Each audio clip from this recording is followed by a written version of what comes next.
peuple du changement, l'objectivité, la rationalité et la vertu doivent toujours être intégrées. Peuple du changement, quand on n'a pas volé, quand on n'a pas tué, quand on n'a pas corrompu, il n'a pas détourné les fonds de l'État, comme on les fonds des États. Mais je ne sais pas ce que l'on veut à ce monsieur. Dans 2 heures, le verdict tant attendu sera donné. Dans 2 heures, les membres du Conseil constitutionnel nous saurons, si les membres de l'Auguste Chambre ont décidé d'entrer dans l'histoire. Nous saurons si les membres du Conseil constitutionnel ont décidé d'entrer dans l'histoire. Eh bien, dans 2 heures, le Cameroun sera suspendu. Nous serons, tous les Camerounais seront suspendus.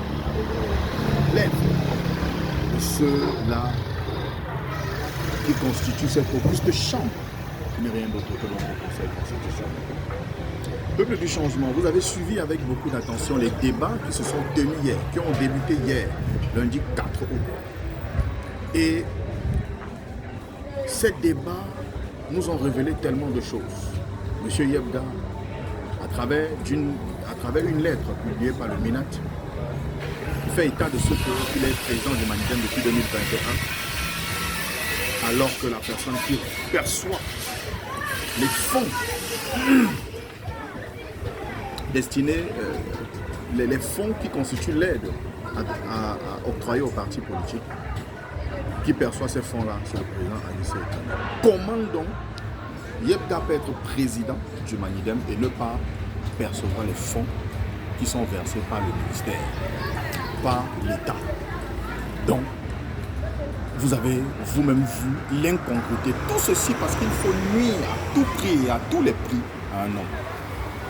Un homme qui n'a pas volé, qui n'a pas assassiné, qui n'a pas insulté, qui n'a même pas tué, mais un homme qui est venu montrer aux Camerounais comment est-ce que les Camerounais devraient voir la politique, devraient faire la politique, devraient... C'est lui-là qui a amené les Camerounais à comprendre ce que c'est que la politique. Faire la politique. Amener les Camerounais à faire la politique autrement. C'est lui-là qui est venu montrer aux Camerounais que la politique, c'est la rationalité, c'est aussi la rationalité, c'est la vertu, c'est l'objectivité. C'est lui-là qui est venu montrer aux Camerounais comment on peut se battre devant une dictature, un régime qui n'a que trop duré. Et curieusement, des Camerounais pour qui ils se battent sont ceux-là, sont ceux-là qui se moquent de lui, qui l'insultent. Un homme qui se bat pour tout un peuple, mais dont ses frères camerounais, qu'ils soient du régime, qu'ils soient ces Camerounais-là, même de la société civile, ou qu'ils soient même du pro-régime, eh bien, sont ceux-là qui le calomnient, qui l'insultent, qui le taxent de tous les noms d'oiseaux. Depuis 2013, M. Maurice Kamto a été taxé de tous les noms d'oiseaux. Je n'avais jamais vu un homme politique autant insulté, humilié, méprisé, torturé, psychologiquement. C'est-à-dire taxé de tous les noms d'oiseaux, taxé même de voleurs, de détourneurs. Et il est toujours debout. Alors que sa candidature ne souffre de rien, alors que tout est légal, on monte tout, on fabrique tout ceci pour invalider sa candidature. Et curieusement, ses collègues de l'opposition sont ceux-là qui se réjouissent ou qui se sont réjouis de la non-validation de sa candidature par Elekam. Et peut-être tout à l'heure, ils vont se réjouir si jamais sa candidature n'est pas définitivement validée. Il sera insulté par les beaucoup de Camerounais, taxés de tous les noms d'oiseaux. Ceux-là vont fêter dans les bars. Fêter dans les bars. Ils vont boire dans les villas, partout. Tout ceci parce que Maurice Kamto, sa candidature n'a pas été validée.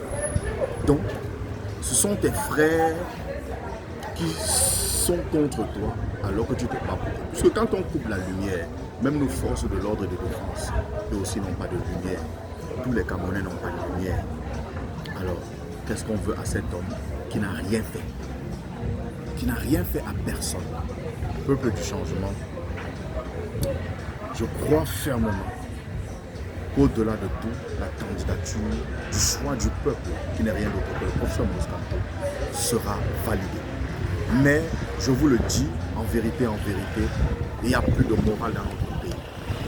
Quand les documents administratifs sont falsifiés par le MINAT, par le ministre de l'administration territoriale, quand le site internet du ministère de l'administration territoriale est piraté par un individu qui n'est rien d'autre que sous la complicité du MINAT, au vu et au su de tout le monde, tout est flagrant. On se dit, il n'y a plus de morale dans ce pays. Ce pays n'est plus gouverné. Honnêtement. Peuple du changement.